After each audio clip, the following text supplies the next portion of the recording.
जनवरी को दिल्ली में वायलेंस हुआ, सबको कैसे देखेंगे आप, क्या कहेंगे? अरे बोल। आज के दिन बापू की हत्या हुई थी और आज शहीद दिवस है।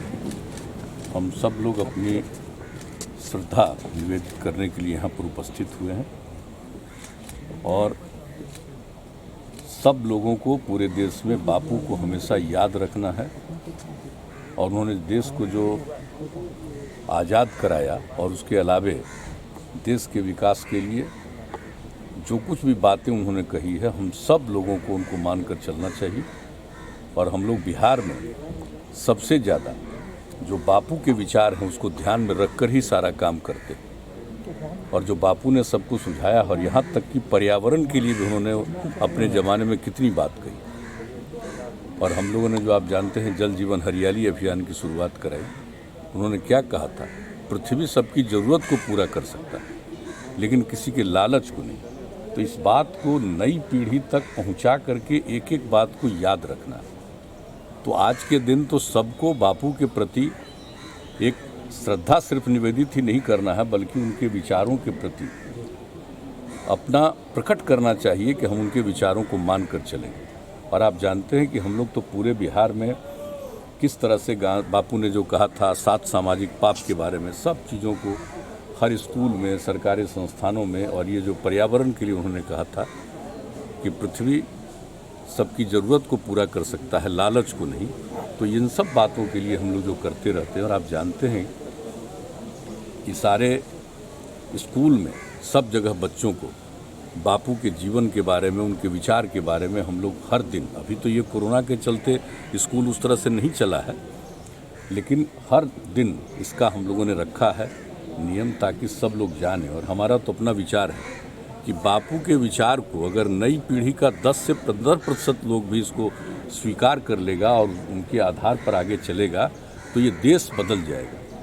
और किसी भी तरह का जो गंदे काम और गलत काम हुआ करते हैं उस पर काफ़ी नियंत्रण होगा, लोगों का स्वभाव भी बदलेगा, समाज भी आगे जाएगा। तो हम लोग तो बापू के विचार को ही मानकर और लोगों के बीच में कोशिश कर रहे हैं कि समाज आगे बढ़े।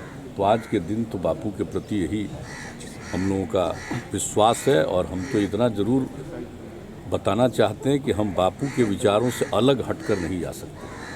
कई लोग आज के युग में भी बापू के बारे में भले ही उनकी राय अलग रहती हो, लेकिन हम लोग उनके प्रति बिल्कुल प्रतिबद्ध हैं और अपनी प्रतिबद्धता को नहीं छोड़े। लेकिन उस दिन जो कुछ हुआ वो तो आपत्तिजनक थी मुख्यमंत्री जी, लाल किले पर झंडे के बगल में। हाँ नहीं, वो तो सही बात है कि इस तरह से कोई काम तो लाल किले पर करने का क्या औचित्य है, ये तो बहुत गलत बात है। वैसे तो सब किसी को अपनी बात रखने का अधिकार है, लेकिन अपनी बात रखने का यह मतलब नहीं है कि आप ऐसी बात करें जो देश के हित में नहीं, देश के विरुद्ध है। तो जो कुछ भी किया है लाल किले पर, जो कुछ भी हुआ वो तो बहुत ही निंदनीय हुआ, उसकी जितनी निंदा की जाए कम। आज बिहार में मानव श्रृंखला बनाई जा रही है सर, महागठबंधन। ठीक है, सबको अपना अपना अधिकार है। कम से कम मानव श्रृंखला तो मानने लगे ना जी कि मानव श्रृंखला की शुरुआत तो यही हम लोगों ने किया ना। सबसे पहले शराबबंदी के लिए शुरू किया और उसके बाद ये 17 में, उसके बाद हम लोगों ने किया दहेज प्रथा और बाल विवाह के खिलाफ, तो उसको किया। और तीसरा जो किया है, आप सबको मालूम है पिछले वर्ष ही 19 जनवरी को जो जल जीवन हरियाली अभियान की, और कितनी बड़ी मानव श्रृंखला हुई। तो हम लोगों ने एक के बाद दूसरा सब मानव श्रृंखला किया है, लेकिन फिर भी सबको अधिकार है अपनी बात को रखने का, उसमें हमको कोई कुछ नहीं। सर कड़ाके की ठंड पड़ रही है सर कड़ाके की ठंड पड़ रही है। बच्चे को स्कूल में सर बच्चों का इंटर का एग्जाम होना है सर। आपदा प्रबंधन विभाग को भी अलर्ट कर दिया है। सर बच्चे स्कूल जाएंगे एग्जाम देने के लिए, लेकिन ये तो उसके लिए तो लोग ध्यान रखेंगे पूरे तौर पर, सबके नज़र में।